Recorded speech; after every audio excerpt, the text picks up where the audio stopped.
Hello, I'm Pete Gerlach. I'm the author of the nonprofit Break the Cycle website. That website presents 8 self-improvement lessons which come from my 31 years as a family therapist and 70 years of studying us human critters. The third of these 8 lessons focuses on good grief. All of us throughout our lives form attachments if we're mentally healthy, and eventually the bonds that we form with precious people, things, abstract things, break.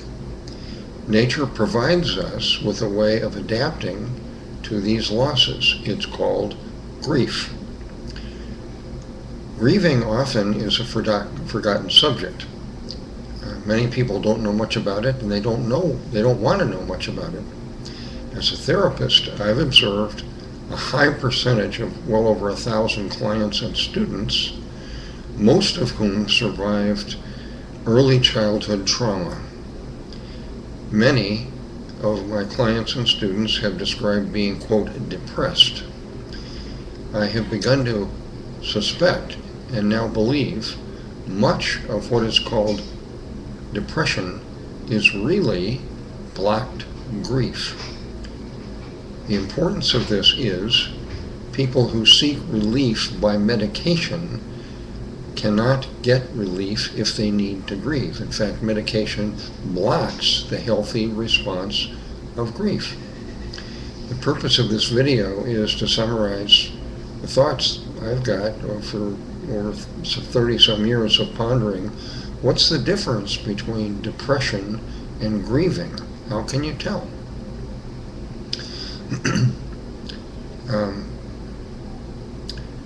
The symptoms of grieving and depression overlap, or in many ways are similar.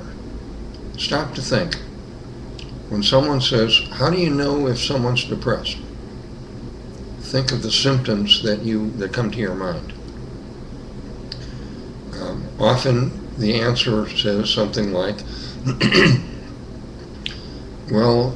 prolonged sadness, deep sadness, despair, apathy, loss of interest in life, inability to enjoy the pleasures in life, sometimes difficulty sleeping, sometimes loss of appetite,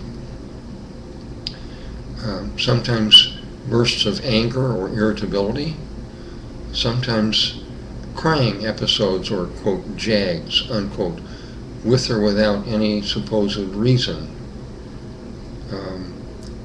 In extreme cases, some people have suicidal thoughts. They want to end their life because they feel despairing, which means hopeless. The symptoms of grief, stages of grief, and of depression are very, very similar. My proposal here is that most average people, including human service professionals and other college-educated people, often don't know how to distinguish between depression and grief.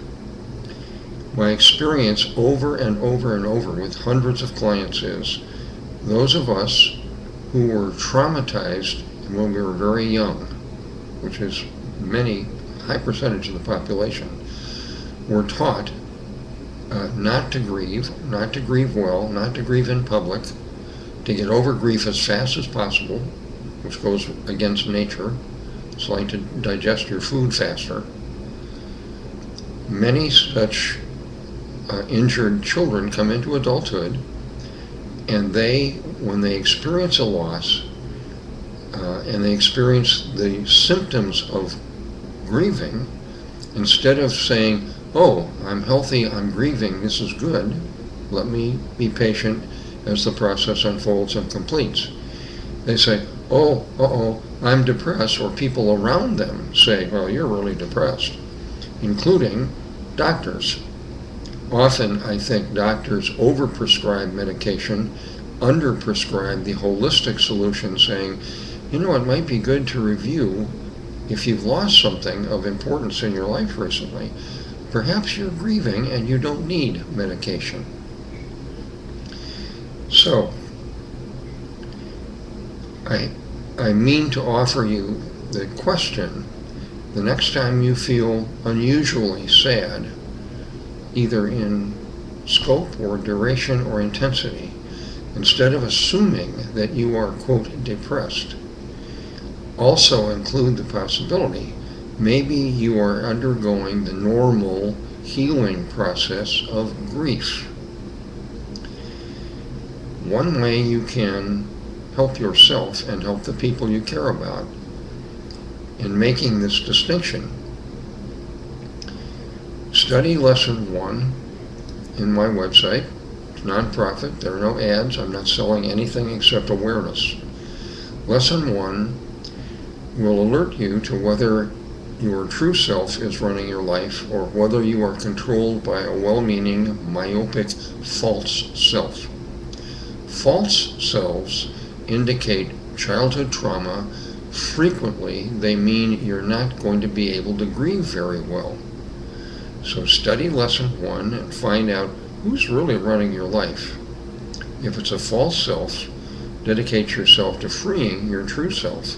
That will indirectly, among many other benefits, that will help you grieve. The second thing I urge you to do, invest time studying lesson 3 in the Break the Cycle website. Give yourself information that I suspect you were not given by your parents or your teachers. Give yourself basic information about the normal, healthy, 3-level process of grieving. Some of the other videos in this series will give you an intriguing quiz to see how much do you know about healthy grieving. You probably don't know what you don't know. Study the 3 levels of grieving and the phases that comprise the grief. Doing that will help you understand, am I grieving? If so, where am I in the process? Am I done or do I have more? Study lessons 1 and lessons 3.